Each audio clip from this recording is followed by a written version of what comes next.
Écoutez, je vous dis la vérité absolue. Si vous commencez à prier régulièrement au sujet des choses qui sont des tentations pour vous, quand cette tentation arrivera, vous aurez sûrement la force de ne pas y tomber.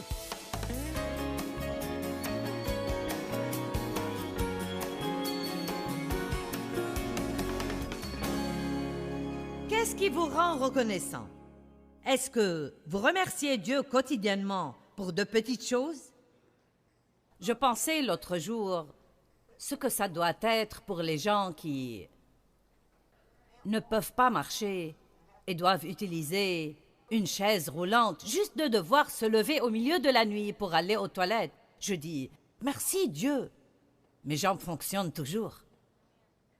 Merci Dieu, je peux voir et entendre et je peux encore travailler. Et merci Dieu, ma vie porte de bons fruits. Il y a tant de choses pour lesquelles il faut être reconnaissant. Et plus nous sommes reconnaissants, plus nous sommes heureux et plus le diable est furieux. Soyez reconnaissants et dites-le. Dites-le. Cela doit faire partie de chaque journée. Chaque matin, nous devons nous consacrer à Dieu. Regardons le psaume 25:1. Il parle de se reconsacrer à Dieu. Nous devons le faire chaque jour. À toi, Éternel, je présente ma vie. Simple et direct. Je prends ce psaume et le lis très fréquemment. J'aime le psaume 25:1. À toi, Éternel, je présente ma vie. C'est une chose formidable à faire. Asseyez-vous simplement ou restez debout et juste levez vos mains et dites « Dieu, me voici, je suis à toi ». Utilise ma bouche. Utilise mes pensées. Utilise mes mains. Utilise mes pieds. Utilise mes yeux. Utilise mes oreilles. Mes finances sont à toi. Je m'engage pour toi, Seigneur, et me consacre à toi. Nous passons trop de temps à vouloir dire à Dieu tout ce que nous voulons. J'aime ce que Paul a dit au sujet des chrétiens. Il disait qu'ils donnaient autant qu'ils pouvaient financièrement, mais ils se donnaient aussi eux-mêmes au Seigneur. C'est plus facile de donner votre argent que de vous donner. Ce matin, quand j'ai demandé à Dieu s'il y avait quelque chose à faire, j'y ai réfléchi 2 fois avant de le dire. Car si je n'aime pas ce qu'il dit, aujourd'hui, Dieu m'a dit, jouis de ta vie, oui. Qui sait ce que j'aurai demain? Est-ce que quelqu'un m'entend aujourd'hui? Louez Dieu! Et vous savez, maintenant je connais quelqu'un qui pense, eh bien, je n'ai pas le temps de faire tout cela. Bonne nuit. À quelle heure devrais-je me lever pour le faire? Vous savez, vous allez faire ce que vous voulez, quoi que je vous dise. Mais je vous dis que vous devez aller au lit le soir, comme ça vous pourrez vous lever le matin.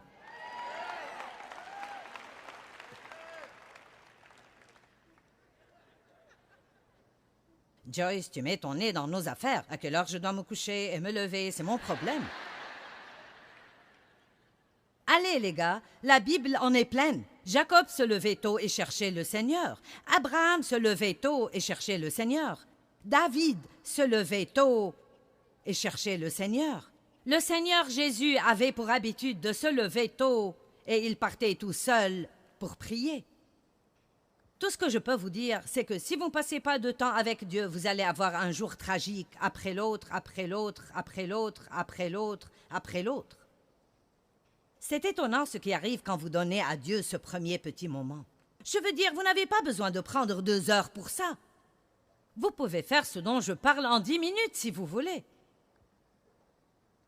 Et je crois que vous allez trouver votre temps avec Dieu si productif que vous allez vous débrouiller pour en avoir davantage.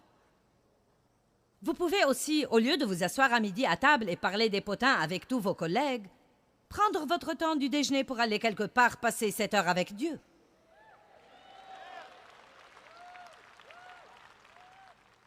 Eh bien, mais je vais rater ce qui se passe au bureau. Mon mari est pendant des années se lever tôt pour partir avant les bouchons. Il a passé son temps de trajet comme temps de Bible, et puis au déjeuner, il sortait et marchait dans le voisinage tout en priant. Et c'était bien avant qu'il soit dans le ministère.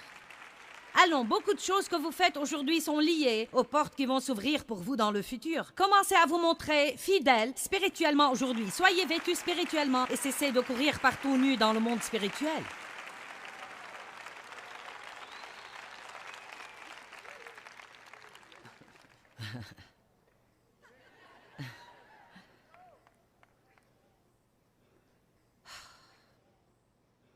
Luc 22.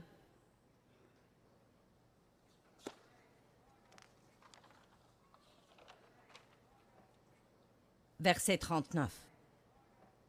Luc 22, verset 39. Il sortit et se rendit comme de coutume. Comme de coutume.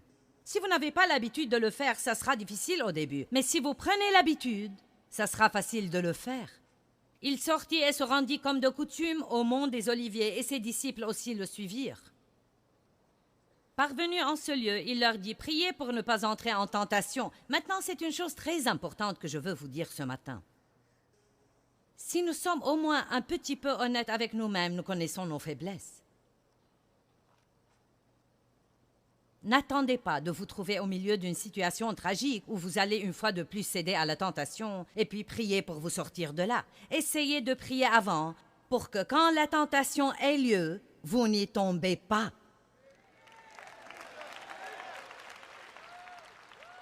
Amen.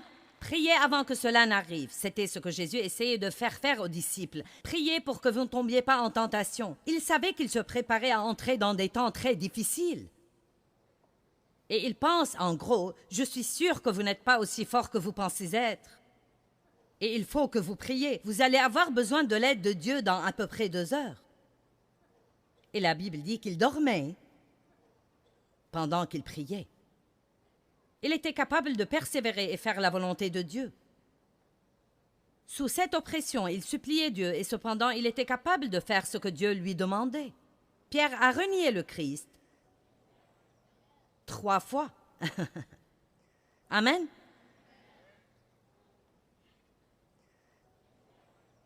Si la nourriture est une tentation pour vous, n'attendez pas d'avoir déjà mangé 3 plats pour prier.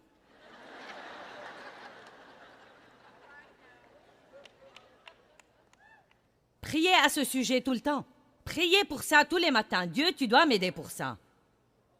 C'est ridicule pour moi de laisser la nourriture être mon patron. Je prie Dieu pour avoir la force, quand je m'assois pour manger, de ne manger qu'une quantité raisonnable de nourriture. Et quand j'ai fini, j'ai fini. Je ne veux pas laisser une tarte me mener par le bout du nez. Je ne vais pas laisser un cookie être mon patron. La puissance du Saint-Esprit demeure en moi. Allons. Quelle qu'elle soit, connaissez vos faiblesses. Je prie tous les jours pour ma bouche. Chaque jour. Dieu met une garde sur ma bouche de peur que je ne pêche contre toi avec ma langue. Que les paroles de ma bouche et les méditations de mon cœur plaisent au Seigneur. Je ne dis pas plein de choses mauvaises et méchantes, mais je sais que ça peut être un domaine de faiblesse parce que je vais trop vite.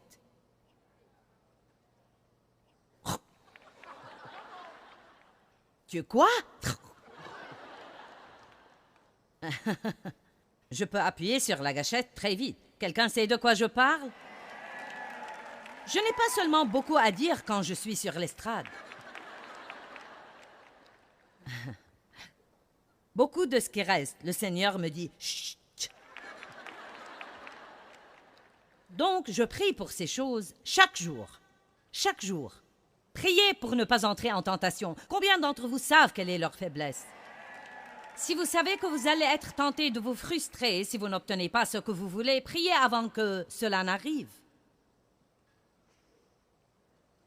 Si dépenser l'argent que vous n'avez pas est votre faiblesse, alors priez pour ça chaque jour que Dieu fait. Je vous dis la vérité absolue. Si vous commencez à prier régulièrement au sujet des choses qui sont des tentations pour vous, quand cette tentation arrivera, vous aurez sûrement la force de ne pas y tomber. Personne ne peut tenir la tentation à distance. Pourquoi Jésus s'est-il levé tôt ce jour-là? C'était son habitude de se lever tôt. Mais il est sorti et a prié qu'il ne tombe pas dans la tentation. Il savait que la tentation allait arriver. Il a dit, Dieu, si tu peux, Père, si tu pouvais enlever cette coupe de devant moi. Je ne veux pas passer à travers cela. La Bible dit qu'il vivait une agonie si intense qu'il transpirait des gouttes de sang. Cependant, il a dit que ta volonté soit faite et non la mienne. Si je dois boire cette coupe, je vais la boire. Mais il a prié et a prié et a prié. Et ensuite, les anges sont venus et l'ont fortifié. Ouh, alléluia. Jean 8. Je vais vous montrer quelque chose d'autre intéressant. Avez-vous jamais dit quelque chose et ensuite vous l'avez regretté?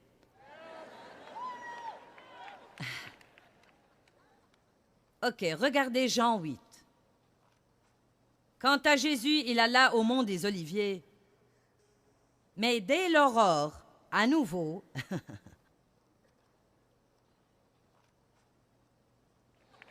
je suis en train de bousculer la vie de certains. En ce moment, je les bouscule, à grands coups. Alors il dit, dès l'aurore, à nouveau, il fut dans le temple, et tout le peuple venait à lui, et s'étant assis, il les enseignait. Or les scribes et les pharisiens amenèrent une femme surprise en adultère et la plaçant au milieu. « Maître, dirent-ils, cette femme a été surprise en flagrant délit d'adultère. Or, dans la loi, Moïse nous a prescrit de lapider ces femmes-là. Toi donc, que dis-tu? Quelle est ta sentence? » Il disait cela pour le mettre à l'épreuve afin d'avoir matière à l'accuser. Bon, qu'est-ce qui se passait à ce moment? Dans la loi, elle devait être lapidée, mais Jésus enseignait la miséricorde, l'amour et le pardon. Ok, Jésus, comment tu vas te sortir de ça? Si tu dis « sois miséricordieux et pardonne-lui », tu enfreins la loi qui dit de la lapider. Mais si tu dis de la lapider, alors tu dis le contraire exact de ce que tu enseignes, qui est d'être miséricordieux et gentil. Maintenant, que vas-tu nous dire de faire, Jésus l'intelligent? Regardez ceci, regardez ce qui arrive. C'est la sagesse à l'œuvre. Mais Jésus, se baissant, se mit à écrire avec son doigt sur le sol. Je crois qu'il attendait ce que le Père allait dire. Il ne décidait pas seulement une action, mais il attendait d'entendre ce que Dieu allait dire. Regardons le verset suivant. Comme il persistait à l'interroger, il se releva et dit à la foule, « Que celui d'entre vous qui est sans péché lui jette le premier une pierre. »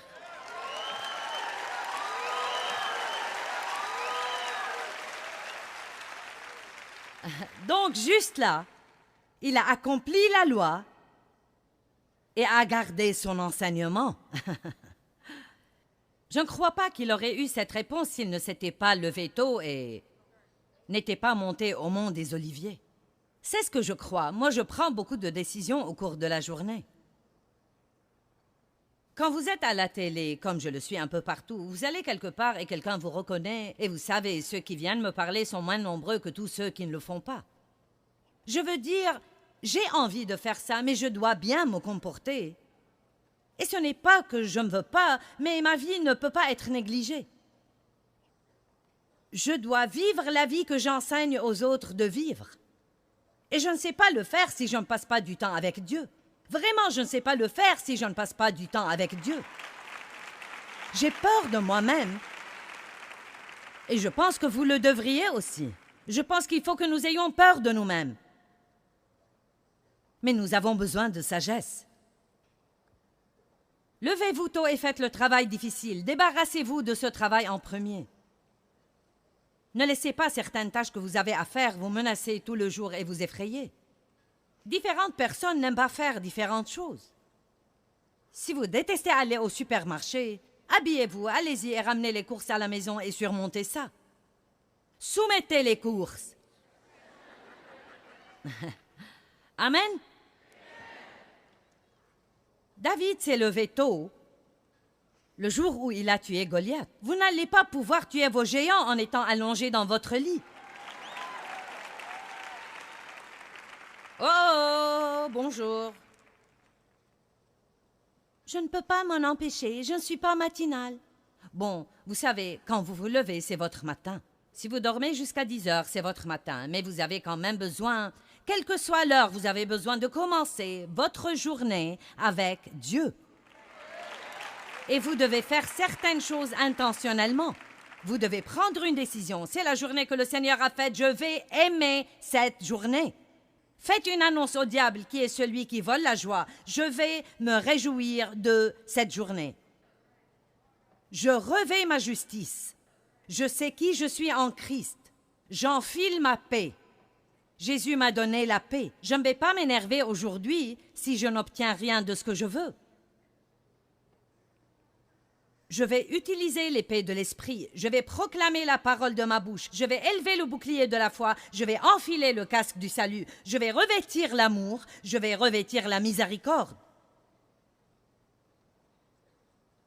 Ça ne prend pas beaucoup de temps. Vous êtes comme prêts pour la journée. C'est comme... Vous vous levez tôt, vous recherchez Dieu parce qu'il est votre manne. Les Israélites se levaient tôt et ramassaient la manne. Cette chose tombait tôt et il ne fallait pas attendre que ça fonde parce que vous n'auriez rien eu avant le jour suivant. Ils se levaient et prenaient leur jarre et sortaient et la ramassaient tôt. Jésus est le pain de vie dont nous avons besoin.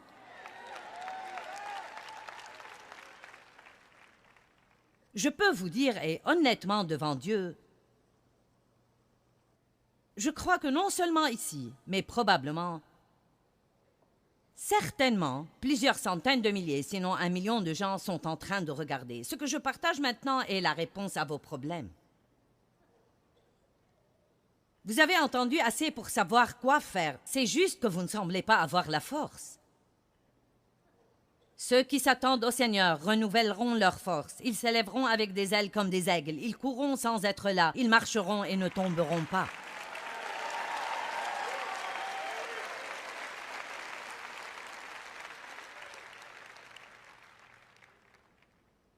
Affrontez les choses difficiles à faire le matin. Abraham se levait tôt, le matin où Dieu lui a dit d'aller sacrifier son fils unique. J'aurais préféré dormir ce jour-là. Mais non, la Bible dit qu'il s'est levé tôt. Si cette question de matin n'était pas importante, si se mettre en accord avec Dieu, avant tout quand vous vous levez, et quelle que soit l'heure, si ce n'était pas important, alors ça ne serait pas dit dans la Bible. Préparez vos pensées chaque matin. N'oubliez pas ce que je me prépare à dire ici à ce moment. Ayez un entretien avec vous-même chaque matin. Donc, ayez une conversation avec vous-même. Colossiens 3, 1 à 3. Préparez vos pensées et gardez-les préparées. 1 Pierre 4, 1 dit « Vous aussi armez-vous de cette même pensée. Même si vous avez à souffrir pour plaire à Dieu, vous allez le faire. » Il dit « Armez-vous avec ce type de pensée. » Pensez à l'avance. Peu importe ce que j'aurai à faire pour plaire à Dieu, je le ferai. Même si je dois faire un sacrifice, je vais vivre pour plaire à Dieu.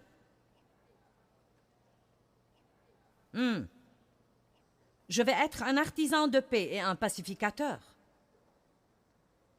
Je vais être adaptable. Si je n'obtiens pas ce que je veux, je vais m'adapter et être content. Vous avez tous l'air étonnés comme une poule qui a trouvé un couteau. Et extrêmement important, Galates 6, 10. Veillez à être une bénédiction. Passez un peu de temps chaque jour à réfléchir à quelque chose que vous pouvez faire pour quelqu'un d'autre et faites-le sans tarder. Dites quelque chose de positif aux gens que vous rencontrez. Trouvez quelque chose de gentil à dire à chacun. Nous pensons parfois « Oh, c'est un joli ensemble » ou « Ses cheveux sont jolis ». Pourquoi ne pas ouvrir notre bouche et le dire? Dites-le. Ce que vous pensez ne bénit personne. Dites-le. Plus vous complimentez les autres, mieux vous vous sentez. Préparez vos pensées à complimenter la personne avec laquelle vous êtes marié au moins 5 fois aujourd'hui. Un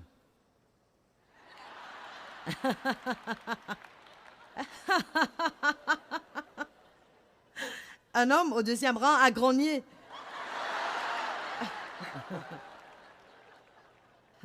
Votre mariage pourrait être sauvé si vous faites cela. Et les gens ne vont pas uniquement répondre positivement à ce que vous leur dites, mais ils vont aussi commencer à vouloir vous rendre heureux. Vous ne pouvez pas juste vous plaindre de ce que vous n'aimez pas. Y a-t-il quelqu'un ici?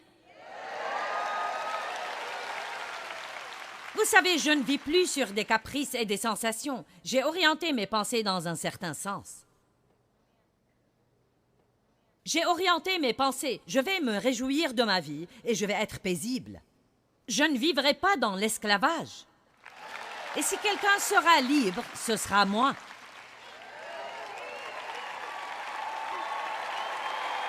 Allons, vous supportez tant de choses. Arrêtez de supporter ça et de supporter ça. Utilisez votre volonté pour coller à Dieu. Deux hommes vont-ils ensemble sans s'être concertés? Amos 3:3. Vous vous mettez en accord avec Dieu. Amen. Soyez une bénédiction. Êtes-vous capable de penser chaque jour à quelqu'un pour lequel vous pourriez être une bénédiction? Donnez quelque chose chaque jour.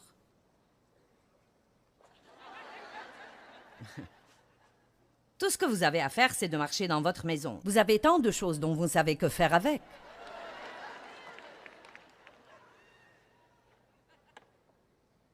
J'ai donné un bracelet ce matin. J'ai dit à la fille à l'arrière de la scène, elle est agent de sécurité, elle ne travaille pas pour nous, mais j'ai dit, tes cheveux sont vraiment beaux, non mais...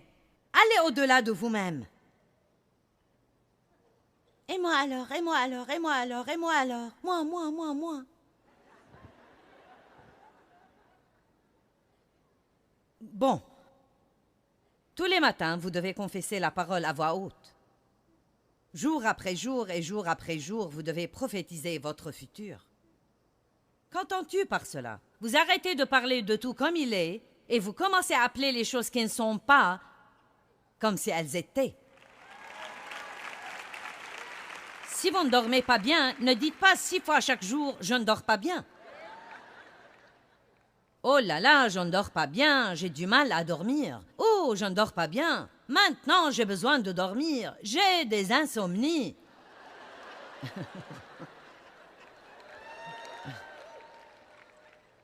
Vous avez juste eu une mauvaise nuit et vous fermez votre bouche.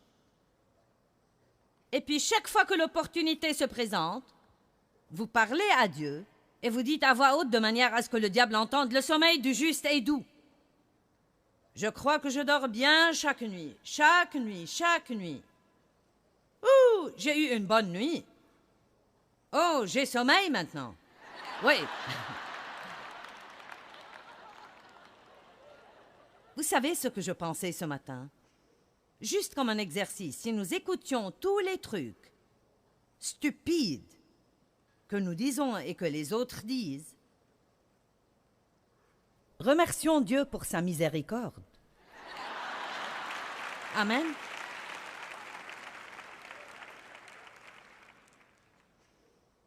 Commencez bien votre journée. Les anges qui accomplissent la parole de Dieu sont attentifs à sa parole.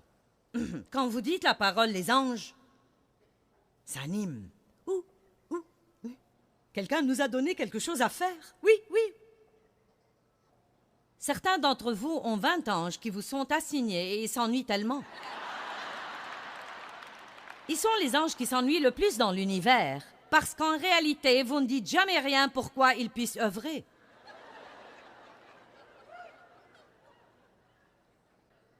Tous les jours, je dis que je m'attends à ce que quelque chose de bon m'arrive aujourd'hui. Je m'attends à de bonnes nouvelles. J'ai eu les mauvaises nouvelles que je veux dans ma vie. Je me souviens quand le téléphone sonnait. Oh, mon Dieu.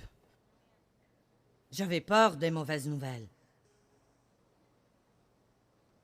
Et même si j'en reçois maintenant, je suis prête, car je me suis préparée et je peux faire toute chose par Christ qui me fortifie. Maintenant, ceci est pour les fainéants qui appuient sur le bouton snooze du réveil 12 fois.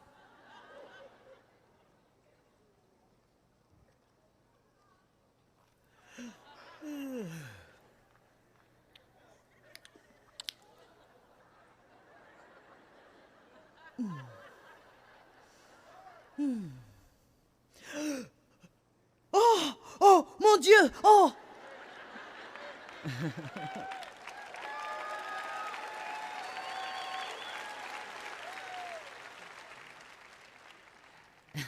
Quand vous me voyez ici le matin, j'ai déjà passé 3 heures avec Dieu et soyez contents que je l'ai fait.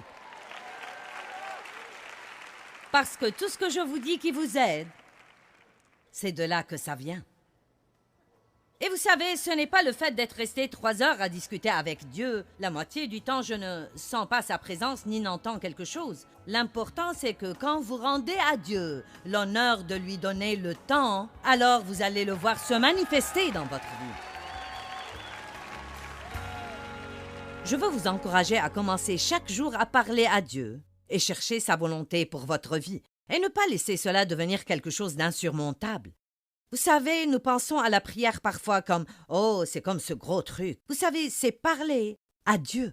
C'est simplement partager avec lui votre cœur. « Merci Seigneur, je t'aime. Merci pour cette journée. Je crois que tu vas me garder. Montre-moi ta volonté. » Essayez de donner à Dieu vos premiers instants du jour. Et je vous promets que ça va faire une énorme différence dans votre journée entière.